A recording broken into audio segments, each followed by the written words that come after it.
De eerste fase van Annehagen, het nieuwbouwproject op het Annapark in Venray, gaat op 12 juni in de verkoop.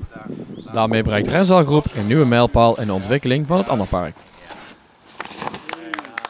Er is veel animo. Er zijn veel mensen die zich de afgelopen tijd hebben ingeschreven voor een nieuwsbrief. En hebben aangegeven dat ze graag op het Annapark zouden willen wonen.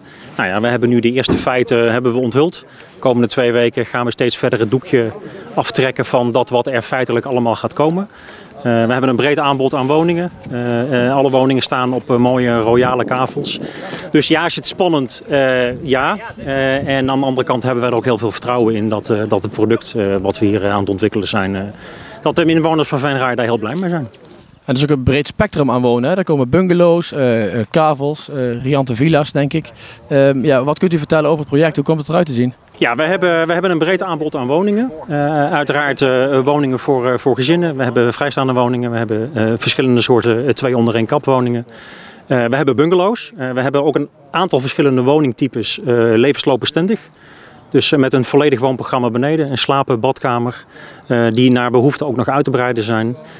Dus ja, ik denk dat wij voor een brede doelgroep in Venray een heel mooi product aan het neerzetten zijn. Kunt u ook al een tipje oplichten van de prijsklasse waar ik aan moet denken? Dat zijn we heel zorgvuldig in en we bouwen de spanning graag op. Ik snap de vraag.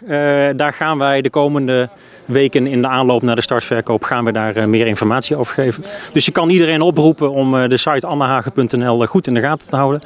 Mensen kunnen zich nog steeds aanmelden voor de nieuwsbrief, kunnen zich nog steeds aanmelden als geïnteresseerden in het wonen.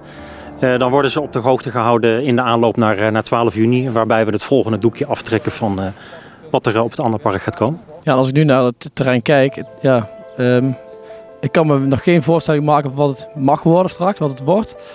Gaat er op korte termijn iets veranderen of blijft het voorlopig nog een akker?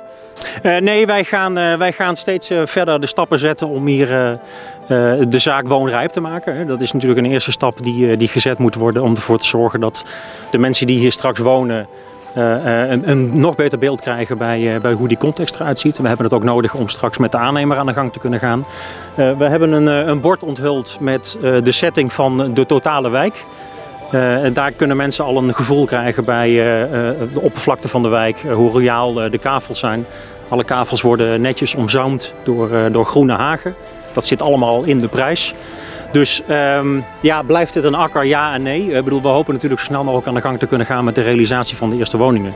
Maar dat hangt natuurlijk allemaal af van hoe snel de verkoop in de eerste fase gaat. Ja, en het park past naadloos in de rest van het park. Of in ieder geval, Annehagen past naadloos in de rest van het park. Ja, de look en feel en de kwaliteit en de intrinsieke waarde die kenmerkend is voor het Annapark, die hebben we heel bewust doorgezet in de ontwikkeling van de wijk.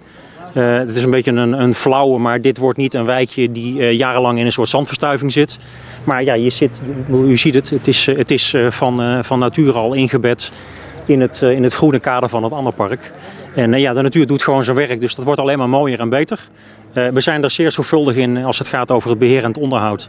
Dus één ding weten mensen heel zeker, dat die groene context, die staat er. En die is voor altijd het kader waarbinnen die mensen gaan wonen. Dan kunt u iets zeggen over de rest van het Annapark. Hoe staat het ervoor? Er worden ook flinke stappen gemaakt. In ieder geval, mensen zien dingen veranderen. Ja, ik hoop inderdaad dat al onze inspanningen die wij plegen, dat die ook zichtbaar zijn voor de mensen in Venray. Wij zijn een heel eind op streek met de restauratie van het hoofdgebouw. Dat moet aan het einde van het jaar klaar zijn. We hebben komende vrijdag daar ook nog wel een aardig moment in. De torenspits is er afgeweest voor restauratie. En die gaat vrijdag teruggeplaatst worden. Dat is natuurlijk ook een mooie markering van de werkzaamheden van het restauratieteam. Wij hebben net met de wethouders in het centrumgebouw gezeten. Dat is de afgelopen tijd volledig gerenoveerd. Klaar voor de nieuwe toekomst. We hebben daar een kantoorruimte. We hebben een tandarts die daar inmiddels zijn plek heeft gevonden. We hebben daar een aantal short-stay appartementen in de aanbieding. En zo gaan wij stelselmatig verder in de ontwikkeling van het Annapark. We werken van voor naar achter. En we zorgen dat het park in oude luister hersteld wordt qua structuur en natuur. En dat binnen die groene context mensen hun plek kunnen krijgen qua wonen, werken, recreëren, hotel.